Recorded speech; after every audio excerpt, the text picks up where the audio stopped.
একটি গাধা ভারী একটি লবণের বোঝা পিঠে নিয়ে একটি নদীর পাশ দিয়ে হেঁটে যাচ্ছিল।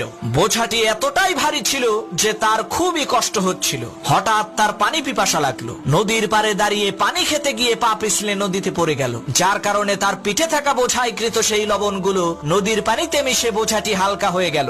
গাধা তো মহা খুশি। সে মনে করলো সে বিশাল বড় একটি জিনিস আবিষ্কার করে ফেলেছে।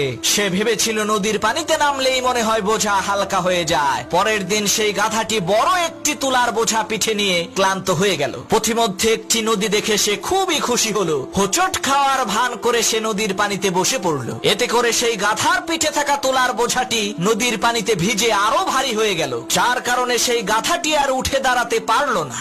ওই গাধার মতো কিছু পাপী আছে যারা নিজেদেরকে ওই গাধার মতোই বহুত বড় জ্ঞানী আর বুদ্ধিমান মনে করে, কিন্তু কয়েকদিন পরে এমন ধরা খায় উঠে দাঁড়ানোর আর শক্তি থাকে না।